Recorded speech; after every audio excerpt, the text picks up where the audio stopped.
कितना सहयोग रहेगा। अंश चौधरी जी आए और अपने विचारों से इस विषय पर बताएं। तालियों से जोरदार स्वागत करें।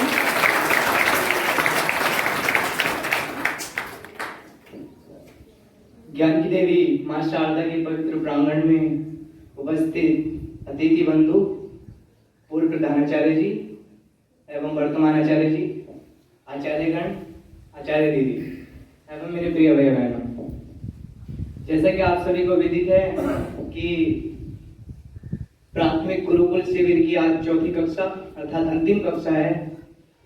यह 5 दिन का था, परंतु किसी कारण आज इस कक्षा का अंतिम दिन है। तो मुझे जो इस कक्षा से सीख मिली है तथा इस कक्षा में मैंने जो जो सीखा है, आज मैं उससे बहुत अच्छा महसूस कर रहा हूँ। और जैसे कि प्रथम दिवस को मुझे यहाँ पर विद्या क्या है, अविद्या क्या है, मनुष्य पशु समान क्यों है, मनुष्य के प्रकार, वादी, जल्पी, विचंडावादी और समाधानवादी, इन चारों से अवगत कराया गया तथा मनुष्य के अंदर के विकार, उनसे मुझे अवगत कराया गया था। तथा द्वितीय दिवस में बालक के पालन पोषण में माता पिता की क्या भूमिका होती है और हम जो माता पिता को मम्मी और पापा कहकर जो उन्हें अपशब्दों का प्रयोग करते हैं, उससे हमें अवगत कराया गया था कि पापा जो होते हैं, पापा 2 प्रकार के बताए गए थे, एक दुकान पे मिलने वाला और एक पापा जो पापाचारी अर्थात पापों में विचरण करने वाला, और मम्मी अर्थात मृत शरीर को सुरक्षित रखना। इस प्रकार हम अपने मम्मी पापा कहकर अपने माता पिता को अपशब्दों का प्रयोग करते हुए उन्हें उनका नाटक करते हैं। इस बात से हमें उस दिन अवगत कराया गया था तथा पाप के प्रकार बताए गए थे, अर्थात पाप के 10 प्रकार थे, जिनमें से मुख्य रूप से हम मन से, शरीर से और वाणी से करते हैं।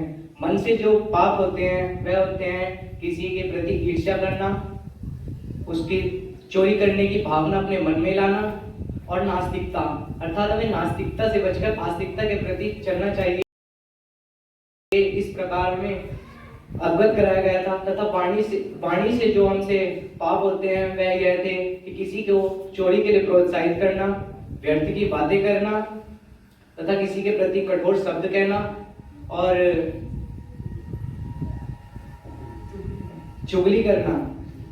और जो तीसरा कारण था वह था शरीर से किसी भी प्रकार की हिंसा करना, नीचता करना तथा चोरी करना, अर्थात हमें इन पापों से बचने की मुक्ति का भी मार्ग बताया गया था। अर्थात हमें अपने शरीर को किस प्रकार हम अपने शरीर का किस प्रकार शुद्धिकरण कर सकते हैं, हमें इस शिविर से यह शिक्षा दी गई थी। और तृतीय दिवस का जो विषय था वह था संस्कार।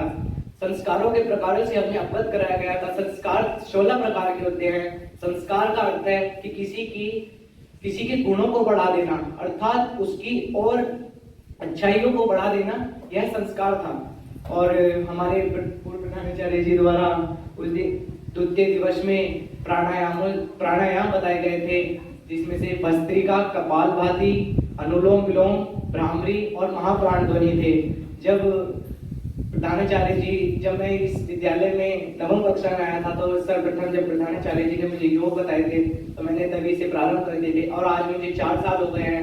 आज मुझे किसी प्रकार की जो ये बुखार आदि बीमारी होती है वह किसी प्रकार की कोई भी बीमारी नहीं हुई है। आज प्रधानाचार्य जी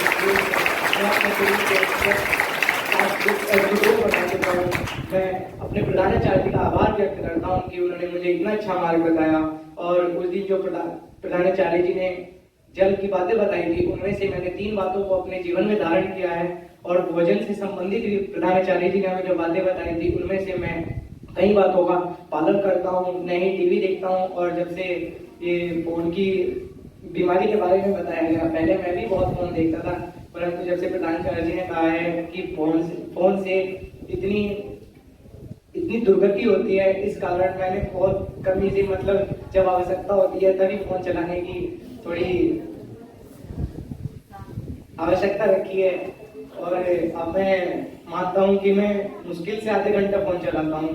और अपने परिवार में जब से मेरे परिवार की थोड़ी आर्थिक स्थिति कमजोर हो गई थी, पापा जी का एक्सीडेंट हो गया था, तो इस कारण से जब से 10 साल की उम्र से मेरे कंधों पर पूरी खेती की जिम्मेदारी आ गई थी। आज मैं उस खेती के बल पर भी ऐसा हूँ कि मैं आज समझता हूँ कि मैं इस खेती से अपने शरीर को और अपने मस्तिष्क को बहुत आगे तक ले गया हूँ। और मुझे लगता है कि ये खेती जो होती है, सब काम से बचना चाहते हैं, परंतु जितना अधिक काम करते हैं हमारा शरीर उतना ही मजबूत होता है और हमारे शरीर को उतनी ही ऊर्जा मिलती है। आज मैं अपने शरीर में उस खेती, इस पढ़ाई और आचार्य जी द्वारा बताए गए योगों से एक अलग ही ऊर्जा को प्राप्त कर पाता हूँ। और आज मैं गर्व से कह सकता हूँ कि मैं संसार सिंह विद्यालय का एक अच्छा विद्यार्थी हूँ।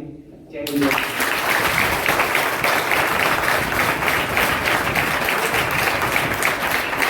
धन्यवाद। अंश जी ने बाद में बात करिए, बाद में बात करियो, बाद में पूछ लियो। अंश जी ने बच्चों अंश चौधरी ने अपने अनुभव बताए।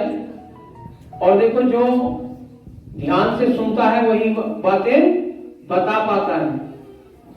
इसी श्रृंखला में सुहानी चौधरी हैं, आए और समय का ध्यान रखते हुए बताएं कि कार्यक्रम अच्छा लगा या बुरा लगा, कार्यक्रम का विस्तार हो तो कैसे हो, कार्यक्रम को आप कैसे बढ़ा सकती हैं, इसको अपने घर परिवार में आसपास हम लोगों को बुलाकर या किसी प्रकार से आप कैसे बढ़वा सकती हैं इस विषय पर, और कार्यक्रम आपको कैसा लगा। सर्वप्रथम मां शारदा के इस पवित्र प्रांगण में उपस्थित परमादरणीय पूर्व प्रधानाचार्य जी, प्रधानाचार्य जी, आचार्यगण, मुख्य अतिथिगण एवं गुरुकुल से आए हुए नीचा दीदी और उनके पिताजी एवं संचालक महोदय और सभी प्यारे भैया बहनों, मैं कक्षा द्वादश की छात्रा सुहानी चौधरी। हमने गत वर्ष भी यह शिविर हमारे विद्यालय में लगा था और हम में से कुछ भैया बहनों ने गत वर्ष भी इस शिविर में अपना प्रतिभाग किया था और इस वर्ष भी। सर्वप्रथम तो मैं यहाँ पर उपस्थित ऋचा दीदी का धन्यवाद करना चाहूंगी, क्योंकि उन्होंने अपनी बहुत ही मधुर आवाज में गीत के माध्यम से हमको बहुत ही कुछ सिखाने का प्रयास किया। उन्होंने एक भजन सुनाया था पिता और पुत्री के संबंध में, दूसरा भजन उन्होंने देशभक्ति के अनुसार सुनाया जिसमें उन्होंने हमें प्रश्न भी किए थे, तीसरा भजन उन्होंने पाश्चात्य संस्कृति जो आजकल भैया बहनों पर हावी होती है, जिसको हम फैशन का नाम दे सकते हैं, उससे बचने के लिए भी उन्होंने गीत के माध्यम से बहुत कुछ सिखाने का प्रयास किया। और उन्हीं के परम आदरणीय पूजनीय पिताजी, हमारे आचार्य समान तुल्य, जिन्होंने कठिन से कठिन विषय, जिस प्रकार संस्कार, माता पिता की अवहेलना न कर उनकी आज्ञाओं का पालन करना, रोज सुबह सवेरे उनकी चरण वंदना करना, पापा और मम्मी जैसे शब्दों का प्रयोग न करना, और मनुष्य कितने प्रकार के होते हैं, वादी, जल्दी, वितंडावादी, समानवादी, अनेक योग, प्राण, अनेक जैसे कठिन विषयों को सरल शब्दों में बहुत ही समझाने का प्रयास किया। उन्होंने अपना पूर्ण योगदान दिया कि हम 100% तो नहीं लेकिन 70% उस चीज को समझने का प्रयास करें। तो हमारा भी यही कर्तव्य है कि हम उनकी बातों से और ऋचा दीदी की बातों से कुछ नया सीखने का प्रयास करें। ऐसा नहीं है कि उन्होंने हमको दिशा बोध या मार्गदर्शन किया, हमारे बीच जो संचालन महोदय हैं उन्होंने भी, अगर हमने ध्यान से सुना हो तो एक बात कही थी कि जो बातें अच्छी होती हैं वे हमको सीख लेनी चाहिए, चाहे वह कहीं से भी मिले।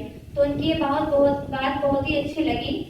कभी कभी हम सोचते हैं कि जो ये शिविर होते हैं या आर्य समाज में जो कुछ दल होते हैं ये सिर्फ संतों या ऋषि मुनियों के लिए होते हैं, लेकिन हम इसकी भूमिका को समझ सकते हैं। हमारे बीच में जो आदरणीय ललित जी उपस्थित हैं वो एक सॉफ्टवेयर इंजीनियर हैं जो बाहर फॉरेन भी जाते हैं। तो जब वे इतने बड़े सॉफ्टवेयर इंजीनियर हैं लेकिन वे फिर भी शिविर में उपस्थित हैं, तो हम उनकी उपस्थिति से समझ सकते हैं कि शिविर कितना महत्वपूर्ण होगा। इसलिए हमारे जीवन में जितने भी विद्यालय में या गांव में अन्य जहां भी हमको अवसर प्रदान हो ऐसे शिविरों में जाने का, तो हमको जाना चाहिए। यहाँ पर उपस्थित हमारे विद्यालय के पूर्व प्रधानाचार्य जी, जिन्होंने गत वर्षों में हमको योग के ऊपर बहुत बल डाला, और वो मध्य अवकाश में और छुट्टी की अंतिम वेला में हमको सभी आचार्यगणों को योग कराया करते थे। और यहाँ पर आकर भी उन्होंने अपनी पहचान को बरकरार रखा और यहाँ आकर भी उन्होंने योग से संबंधित कुछ बातें, लाभ और जल से संबंधित कुछ बातें, भोजन, वज्रासन, ऐसी अनेक बातें बताई। तो यह कुछ बातें मैंने पहले ही जीवन में धारण की थी, लेकिन अब हम सबको भी यह धारण करनी चाहिए। मैं उनको विश्वास दिलाना चाहूँगी कि जो बातें मैंने अभी तक धारण नहीं की थी वो भी मैं अपने जीवन में धारण करूँगी। मैंने एक किताब में कुछ पंक्तियाँ भी पढ़ी थी, नाम तो नहीं पता उनका, लेकिन अगर आपको कुछ सीखने को मिलता है तो आप जरूर सीखिएगा। मैंने उससे बहुत कुछ सीखा है कि वो पंक्तियाँ इस प्रकार है कि मैं अपनी ज़िंदगी से कभी नाराज़ मत होना, अपनी ज़िंदगी से कभी नाराज़ मत होना, क्या पता आप जैसी ज़िंदगी दूसरे लोगों का सपना हो। बहुत मजबूत हो जाते हैं वो लोग जो अंदर से टूट जाते हैं। अपनी ज़िंदगी को इतनी सस्ती मत बनाओ कि 2 कौड़ी के लोग खेल कर चले जाएं। मैं जानता हूँ मैं कुछ तो हूँ, क्योंकि वो ईश्वर कोई भी चीज़ बेकार नहीं बनाता। परखता रहा उम्र भर ताकत दवाओं की, और दंग रह गया ताकत देखकर दुआओं की। प्रभु कहते हैं तू सोने से पहले सबको माफ कर, मैं उठने से पहले तुझे माफ कर दूंगा। जिंदगी एक ऐसी किताब है जिसके सभी पन्ने हमने पढ़े नहीं। तो इन कुछ पंक्तियों से अगर हमको कुछ सीखने को मिलता है तो अच्छी बात है। और अंत में मैं अपने विद्यालय के प्रधानाचार्य जी का धन्यवाद करना चाहूंगी कि उन्होंने इस गुरुकुल प्राथमिक शिविर को यहाँ लगाने की अनुमति प्रदान करी, और आशा करती हूँ कि वो भविष्य में भी इस प्रकार शिविर या अन्य जो दल है वो आयोजित करते रहे। धन्यवाद।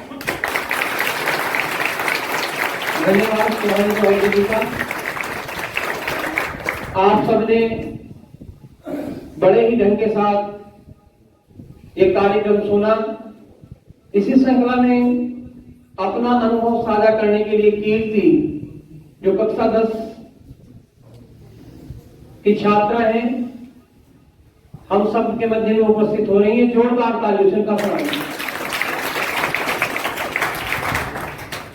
मां सरस्वती के पवित्र प्रांगण में उपस्थित आज के कार्यक्रम के अतिथि जी, प्रधानाचार्य जी, वर्तमान प्रधानाचार्य जी और पूर्व प्रधानाचार्य जी एवं मेरे प्यारे भैया बहनों, जैसा कि आप सभी को ज्ञात है कि 21 मई से प्राथमिक गुरुकुल व्यक्तित्व निर्माण शिविर चल रहा है। आज प्राथमिक गुरुकुल का 4th दिन है। इसमें हमें प्रथम दिन में बताया था कि विद्या और शिक्षा एक नहीं है। शिक्षा के 4 भाग हैं: विद्या, सभ्यता, धार्मिकता और जतीन्द्रता।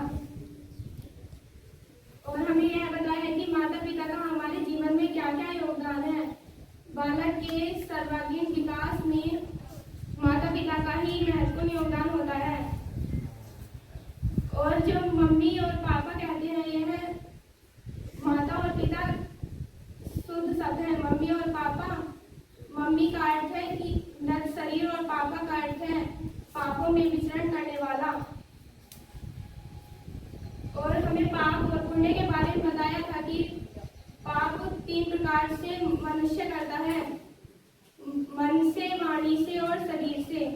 मन से मनुष्य 3 प्रकार से करता है, वाणी से 4 प्रकार से और शरीर से 3 प्रकार से। पाप कुल मिलाकर 5 पाप 10 प्रकार के से करते हैं। और तृतीय दिन में हमें यह बताया था कि संस्कार का क्या अर्थ है। संस्कार का अर्थ आत्मा का शुद्धिकरण करना और आत्मा को पवित्र करना है। हमारे वेदों के अनुसार संस्कार पर 16 बताए गए हैं। पूर्व प्रधानाचार्य जी ने यह भी बताया है कि हमें भोजन करते समय या टीवी, मोबाइल ऐसी चीजें नहीं देखनी चाहिए। और हमें पानी भी सावधानी पूर्वक पीना चाहिए। पानी के बारे में भी 5 बातें बताई थी। और प्राणायाम भी 5 प्रकार के होते हैं, उनके बारे में भी बताया था। धन्यवाद। धन्यवाद। सब बच्चे मन से इस कार्यक्रम को लेकर चले, क्योंकि जो भी बच्चा यहाँ पर आ रहा है उसके मन मस्तिष्क में जो जो बताया गया था वो इस समय पूर्ण रूप से घूम रहा है। तो आपने बड़ी श्रद्धा के साथ इस कार्यक्रम को सुना। कार्यक्रम में और अपना अनुभव साझा करने के लिए कक्षा 12 के छात्र निशांत कुमार शर्मा जी यहाँ पर उपस्थित हो रहे हैं। जोरदार तालियों से उनका स्वागत।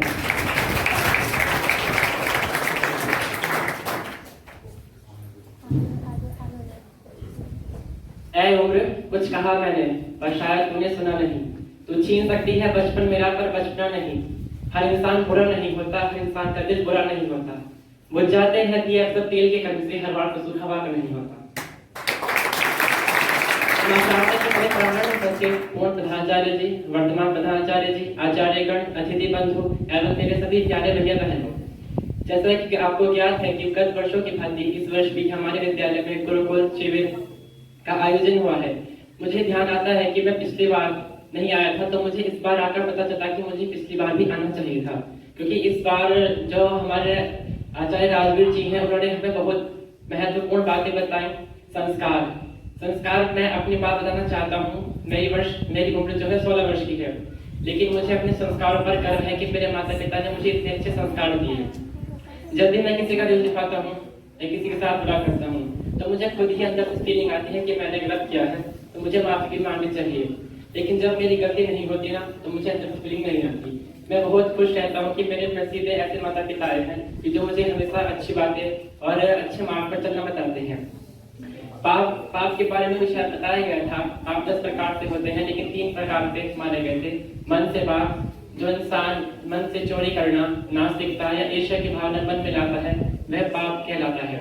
दूसरा पाप वाणी से किया जाता है, जो किसी को कठोर शब्द बोलकर या किसी के मन में चोरी की भावना को प्रेरित करता है, निंदा करता है या फिर ईर्ष्या की भावना मन में लाता है।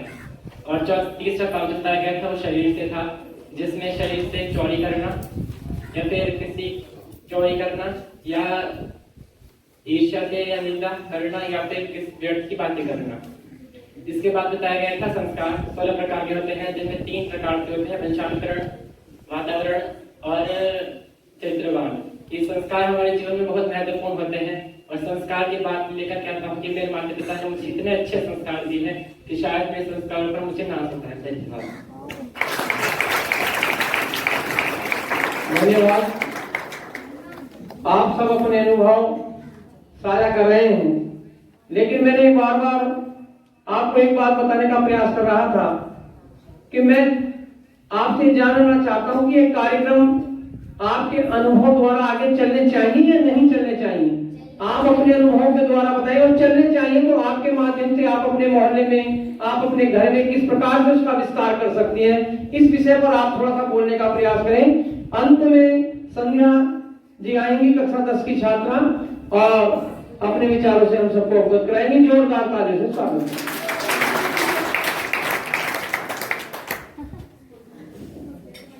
मां शारदा के पवित्र प्रांगण में उपस्थित आज के पूर्व प्रधानाचार्य जी, वर्तमान प्रधानाचार्य जी, आचार्य जी, महाचार्य जी एवं मेरे प्यारे साथी बहनों और भाइयों, जैसे कि आप सभी को ज्ञात होगा, हमारे विद्यालय में प्राथमिक गुरुकुल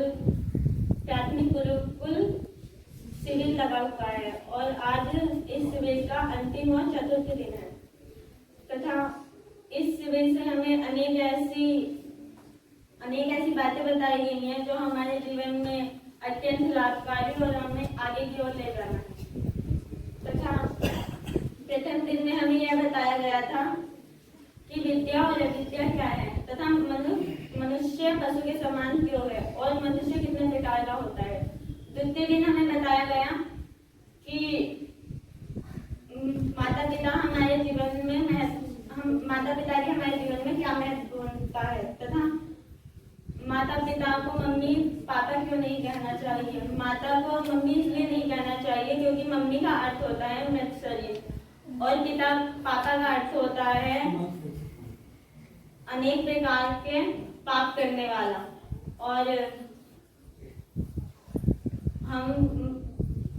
और हम किसी के बारे में कैसे शब्द बोलते हैं, किसी को कैसा लगता है। और तृतीय दिन हमें बताया गया था संस्कार क्या होता है, संस्कार का अर्थ और संस्कार कितने प्रकार के होते हैं। संस्कार का अर्थ होता है मन की शुद्धिकरण करना और संस्कार 16 प्रकार के होते हैं तथा हमारे पूर्व प्रधानाचार्य जी ने भी हमें काफी ऐसी बातें बताई जो हमारे जीवन में अत्यंत महत्वपूर्ण है तथा इतना कहकर मैं अपनी बात को विराम देती हूं। धन्यवाद सभी छात्र छात्राओं का। आपने अपने मन वचन से इस कार्यक्रम को स्वीकार किया। इसी के साथ आप सब अपना जन्मदिन मनाते हैं। तो जब जन्मदिन मनाए तो अपने इस शिविर के माध्यम से हम सब जितने भी यहाँ पर बैठे हैं जो इस कार्य में लगे रहते हैं, एक कार्यक्रम चला रखा है। किसी के माता पिता की शादी की सालगिरह हो, जन्मदिन हो या कोई त्योहार हो या किसी भी प्रकार का कोई अन्य कार्य आपके हैं खुशी का हो, तो हम यज्ञ का कार्यक्रम घर घर जाकर करते हैं। कहने का कार्य करते हैं। तो यज्ञ कार्यक्रम चलता है जिसको आप हवन भी कह सकते हैं। अगर कोई अपने घर परिवार में हवन यज्ञ इत्यादि रखवाना चाहे तो हमारी तरफ से निःशुल्क है, किसी प्रकार की कोई फीस इत्यादि नहीं है। वो अपने घर पर जन्मदिन पर, माता पिता की शादी की सालगिरह पर या अन्य किसी भी प्रोग्राम पर अपने घर में रखवा सकते हैं और अपने घर का वातावरण शुद्ध करा सकते हैं। ईश्वर की वंदना प्रार्थना अपने घर में करा सकते हैं, जिससे आपका मन मस्तिष्क विद्या की ओर बढ़े और ज्ञान की ओर बढ़े। यज्ञ संसार का सबसे श्रेष्ठ कर्म है। तो आप जैसे आपने शिविर ग्रहण किया है, तो शिविर के अंतर्गत ही हमारा यज्ञ का कार्यक्रम चलता है। तो आप सब मुझसे भी परिचित होंगे, ना परिचित हो तो आप अपने प्रधानाचार्य से, आचार्य से नंबर ले सकते हैं। और यज्ञ का कार्यक्रम में मलखान जी बैठे उधर सलामपुर इस्लामपुर साउथ है, उनसे संपर्क कर सकते हैं। अपने लाला जी रतन जी हैं, उनसे संपर्क कर सकते हैं। अपने प्रबंधक जी हैं राजेंद्र जी, उनसे संपर्क कर सकते हैं और अपने घर परिवार में यज्ञ इत्यादि का कार्यक्रम रखवाने का प्रयास करें। हमको लगेगा कि आप गुरुकुल शिक्षा प्रणाली से जुड़ गए। कोई खर्च नहीं है आपका, केवल थोड़ा बहुत घी इत्यादि की व्यवस्था करनी है, सामग्री इत्यादि की, वो हम अपने आप लेकर चले जाते हैं। अगर ना भी हो तो अधिक से अधिक यज्ञ इत्यादि से भी जुड़ने का प्रयास करें। किसी प्रकार का कोई शुल्क नहीं। बात समझ में आ गई आपकी? आइए इसी कार्यक्रम को आगे बढ़ाते हैं। समय का ध्यान, क्योंकि आज समय